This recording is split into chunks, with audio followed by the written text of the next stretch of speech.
Guys, నేను మీ మనోహర్ని. మనం ఈ వీడియోలో ఇంటర్ ప్రాసెస్ మీద లేకుంటే ఏఎండి ప్రాసెసర్ మీద తెలుసుకున్నాం. చాలా మందికి అయితే ఈ డౌట్ ఉంటుంది.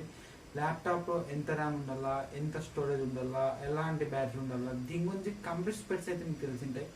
కానీ ప్రాసెసర్ అనేది ఎవరికి ఎలా ఉందో చాలా వరకు ఎవరికి తెలియదు. మనం ఈ వీడియోలో దాని గురించి అయితే మాట్లాడతాం. ఇప్పుడు వరకు ఈ జనరేషన్ ప్రకారం వరకు 2020 వరకు ఇప్పటి వరకు 2 కంపెనీ ప్రాసెసర్ అయితే మనకు అవైలబిలిటీ ఉన్నాయి. నెంబర్ 1 ఇంటెల్ ప్రాసెసర్, ఇది చాలా పవర్ఫుల్ ప్రాసెసర్. ఇంకా నెంబర్ 2 వచ్చి ఏఎండి ప్రాసెసర్. దీని గురించి అయితే మనం ఈ వీడియోలోకి అయితే తెలుసుకున్నాం. ఇంకా లేట్ చేయకుండా ఈ వీడియోలోకి అయితే ఎంటర్ అయిపోతాం. నా పేరు మనోహర్, మీరు చూస్తున్న దుర్గా బ్రోస్ ఛానల్.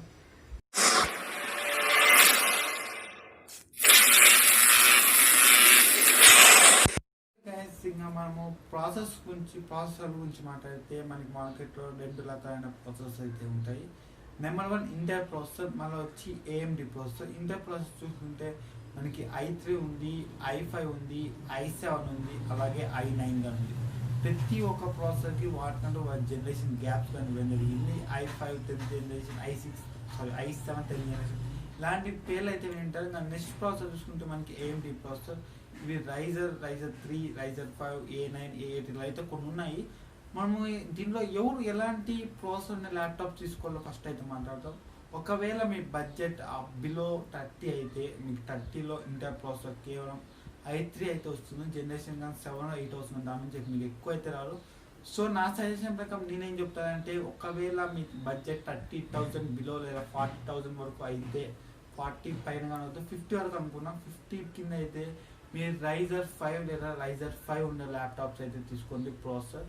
ఇంకా మనం మీ బడ్జెట్ ఒకవేళ 30,000 అయితే మీరు రైజర్ A9 లేదా AMD A9 లేదా A8 అయితే తీసుకోండి. 2 మంచి ప్రాసెసర్. ఒకవేళ మీరు ఇంటర్ ప్రాసెసర్ తీసుకోవాలంటే i3 జనరేషన్ ఉన్న ప్రాసెసర్ మొత్తం అస్సలు తీసుకోకండి. ఎందుకంటే ఒకవేళ మీరు i3 ప్రాసెసర్కి అలాగే రైజర్ 3కి కాంపిటీషన్ పెడితే ఖచ్చితంగా గ్రాఫిక్స్ పరంగా, గేమింగ్ పరంగా, క్వాలిటీ పరంగా ప్రతి ఒక్క వ్యూయింగ్ యాంగిల్ ప్రతి ఒక్క దాన్ని కంపేర్ చేస్తే మనకి ఏఎండి ప్రాసెసర్ ది బెస్ట్ ప్రైస్లో మనకి బెస్ట్ వాల్యూ ఫర్ మనీ కింద అయితే కంపేర్ చేయొచ్చు. ఒకవేళ మీ బడ్జెట్ అబోవ్ 50,000 అయితే మీరు i5 జనరేషన్ ప్రాసెసర్ తీసుకోవచ్చు. దీనికి తేడా ఏమంటే, ఒకవేళ మీరు గేమింగ్ ల్యాప్టాప్స్ కావాలంటే మళ్ళీ మీరు రైజర్ పరంగా ప్రాసెసర్ తీసుకోవాల్సి ఉంటుంది. ఎందుకంటే మీకు ఇంటర్ ప్రాసెసర్తో కంపేర్ చేస్తే ఐఎండి ప్రాసెసర్ గేమింగ్కి ది బెస్ట్ ఎక్స్పీరియన్స్ మనకైతే లభిస్తుంది కాబట్టి మేము గేమర్స్కి సజెస్ట్ చేసేది రైజర్ ప్రాసెసర్. ఒకవేళ మా దగ్గర 70 ఉంది కానీ మేము రైజర్ తీసుకోవాలంటే మీరు గేమర్ అయితే ఖచ్చితంగా రైజర్ అయితే తీసుకోండి. ఎందుకంటే 70,000-80,000లో కానీ రైజర్ 5 ప్రాసెసర్ వాళ్ళు అయితే మీకు ఇస్తున్నారు. ఎందుకంటే దాంట్లో కేవలం కొన్ని గేమ్ మోడ్స్ యాడ్ చేసి మీకు 70,000 అయితే ప్రైస్ పెట్టింది. దాన్ని మనం వాల్యూ ఫర్ మనీ అని చెప్పుకోవచ్చు. అంటే ఖచ్చితంగా వాల్యూ ఫర్ మనీ అని చెప్పుకోవచ్చు. ఎందుకంటే దాంట్లో మనకి కూలింగ్ సిస్టమ్ ఇవ్వడం జరిగింది. ఎందుకు ఐఎండి ప్రాసెసర్ అంత లో అంటే, ఈ ఐఎండి ప్రాసెసర్ని హీట్ ఎక్కువ కన్జ్యూమ్ అయితే చేస్తే, అలాగే బ్యాటరీని ఎక్కువ కన్జ్యూమ్ చేస్తే హీట్ మాత్రం విపరీతంగా అయితే రిలీజ్ చేయబడుతుంది. కానీ ఇంటర్ ప్రాసెసర్ మనం చూసుకుంటే మనకి అలాంటి కంప్లైంట్స్ అయితే ఉండవు.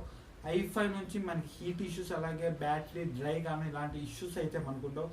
ఒకవేళ మీరు బ్యాటరీ ఎక్కువ కావాలనుకున్నా, మీరు గేమర్ కాదు, ఒక ఆఫీస్ పర్పస్కి లేదా ఒక ప్రాజెక్ట్ పర్పస్కి, ఒక ఎడిటర్గా, ఒక యూట్యూబర్గా మీకు ఒక ల్యాప్టాప్ కావాలనుకుంటే నేను ఇంటర్ ప్రాసెసర్ అయితే ప్రిఫర్ చేస్తాను. కానీ ఒక యూట్యూబర్ మాత్రం మీరు ప్రాసెసర్ గురించి మాట్లాడితే మీరు ఇంటర్ 5 అయితే ఉండాలా, లేకుంటే ఇంటర్ i7 లేదా i5, i9 దీంట్లో మీ చాయిస్ మీరు అని తీసుకోవచ్చు. i7 i5 చాలా అనుకుంటే i9 మనకు అవసరం లేదు. చాలా 2 lakhs వరకు అప్ వస్తుంది మనకు కావాలంటే.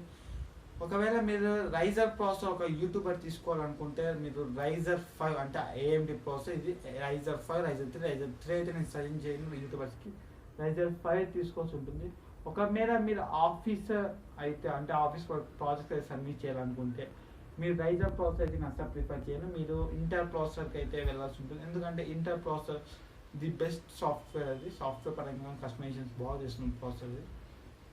మీరు ప్రాజెక్ట్స్ సెక్యూరిటీ మీకు ఎక్కువ కావాల్సి ఉంటుంది. సెక్యూరిటీ అయితే మీకు 2 ఒకటి ఉంటుంది. కానీ మీరు ప్రాజెక్ట్స్ ఎక్కువ చేసుకుంటారు కాబట్టి మీ ల్యాప్టాప్ బ్యాటరీ ఎక్కువ ఉండాలి. మీకు అలాగే ప్రాజెక్ట్స్ సబ్మిట్ చేయడానికి మీ ల్యాప్టాప్ స్లిమ్గా ఉండాలి కాబట్టి ఇంటర్ ప్రాసెసర్ ఉన్న ల్యాప్టాప్స్ అయితే ప్రిఫర్ చేసి ఉంటుంది. మీరు ఒకవేళ ప్రాజెక్ట్స్ సబ్మిట్ చేయాలనుకుంటే మీకు 30,000 to 40,000లో ఎలాంటి ల్యాప్టాప్స్ అయితే దొరకవు. మీకు ఖచ్చితంగా 60,000 అయితే పెట్టాల్సి ఉంటుంది. నా సజెషన్ ప్రకారం ఎంఐ నోట్బుక్ కొత్త ల్యాప్టాప్ అవుతుంది, i7 విత్ గ్రాఫిక్ కార్డ్ మీకు ఉంటుంది. మీరు అదైతే ట్రై చేస్తారు. నా ప్రకారం అయితే ఒకవేళ మనకి కొన్ని గురించి అయితే ఇప్పుడు మాట్లాడతాం. ఫస్ట్ మనీ గురించి అయితే మాట్లాడితే నేను ఆల్రెడీ చెప్పి 30,000 కింద అయితే మీరు AMD ప్రాసెసర్ తీసుకోవాల్సి ఉంటుంది. ఇంకా మనం నెక్స్ట్ చూసుకుంటే పవర్ కన్జ్యూమర్ చూసుకుంటే మనకి ఇంటర్ ప్రాసెస్కి AMD ప్రాసెస్ కంపేర్ చేస్తే ఇంటర్ ప్రాసెస్ పవర్ కన్జ్యూమర్ తక్కువ చేస్తే నేను ఆల్రెడీ చెప్పాను.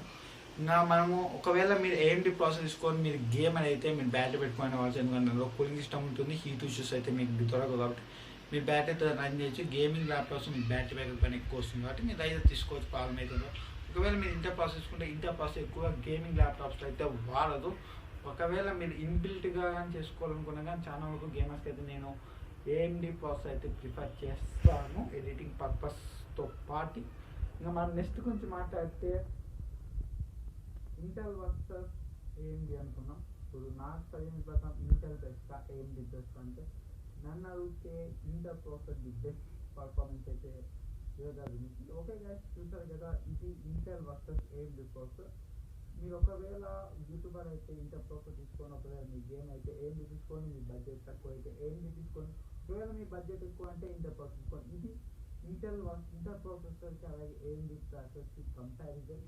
ఒకవేళ మీకు ఈ వీడియో నచ్చినట్లయితే లైక్ అయినా ప్రెస్ చేయండి. ఒకవేళ మన ఛానల్ ఫస్ట్ టైం యూజ్ చేసినట్లయితే మన ఛానల్ సబ్స్క్రైబ్ మాత్రం చేయడం మర్చిపోకండి. మీకు దీనికి సంబంధించి ఎలాంటి డౌట్స్ ఉన్నా కింద కామెంట్ సెక్షన్లో కామెంట్ చేయండి. మీకు విత్ ఇన్ 1 hourలో అప్పుడు మీకు కామెంట్ అయితే రిటర్న్ అయితే నేను ట్రై చేస్తాను. This Manohar signing off from Durga బ్లోచన and I will meet you in the next video.